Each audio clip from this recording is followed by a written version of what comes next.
Unda olsa dostlar hazır miyada bir 30-40 kalısı var, bir 200 koyu var bir adamninki keldik. Muş adamninki igiliki zatı qanda qilib mushuningga yetdi. Mushuni birlikda ko'ramiz hamsa. Bakmacılık qilayotgan qanchalik bo'ldi? Ota bobomni tatib bakmacılık. 2 yil oldu, 3 yil oldu. Ya qanday? Kapitami bor ekan, to'xumi bor ekan, nima yo'q? Bu yil paydangiz qandaroq? Bu yıl paydam emas. Qas kunda bir 50-60 qo'y setib chiqardim. Kaç pul payda aldınız? Oldin 1500 qo'y, oxir 1100 qo'yni satdim. Taxminan 4-500 qo'yni payda qanday qildi. Qo'zlari tug'ilib o'lab qolgan ishlar ozmi? Yo'q, az o'lab qolgan ishlar az. Hozir qanday ahvol desa, kunda bizga telefon keldi. Birisining 100 tugisi tug'ib, 20 o'labdi balasi. Mesela 3 kilami tug'ib 103 kidan 30 o'labdi.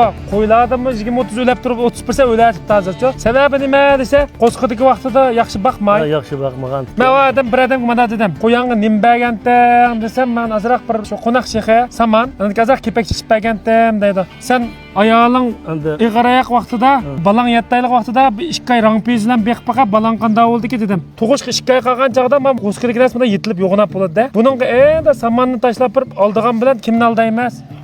O'zimizni aldaymiz-da ona. Men qo'ylar bir tug'itib 2 oy qolgan chaqda kuniga bir 500 gramdan nisa, bir qo'y 2 oyda bir xalt ya. Nima emasmi? 1000 qo'ylik qo'zini bir sen bunaqa qilsak oldigan qo'zni o'tirib qo'ymiz-da, bir xalt yemga ko'zimiz qiymaychi hamda. Ya o'zimiz yasab bermay, ya zavodlarnikini bermay tejab payda oldim degan bilan oxirda yana ayatni ziyon tortib, ya aning yo'q, yamoning yo'q bo'layotgan shu. Siz mana yaxshi bo'layotdi, qo'ylaringizniki qarang. Birsimi chatda yemaydig'ini yo'q ekan. Yemaydig'ini yo'q.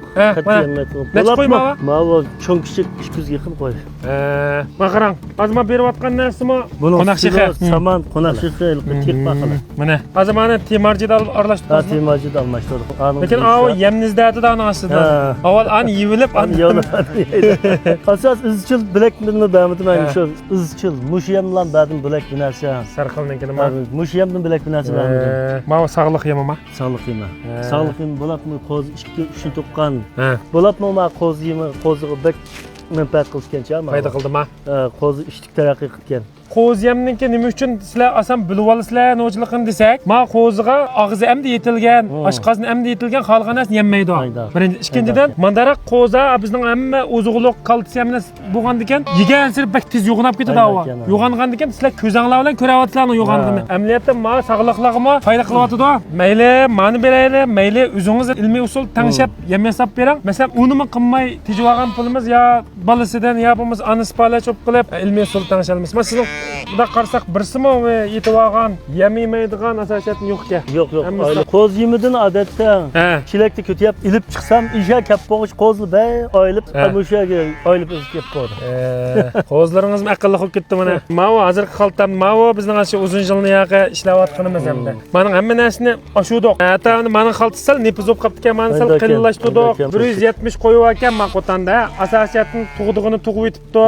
Bo'g'azlari bo'g'azga qo'zlarning bo'lsin, mayli sog'liq onasining bo'lsin, palach o'ldigan ahvol cho't yo'q ekan.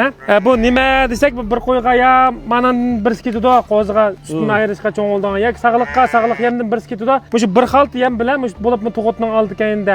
Mushlarni yaxshi beqib ola olsak, qolgan vaqtlardami yaxshi beqilishimiz kerak. Mushu tug'utning oldi kayindagi vaqtlarda yaxshi baqmasak, palach o'lib qoldigan, shu qo'zlar o'lab qoldigan shunday ahvollar yuz berdi. Shunda kichik tug'ib tug'ilgan uzun bo'lmagan buni tanish beradi.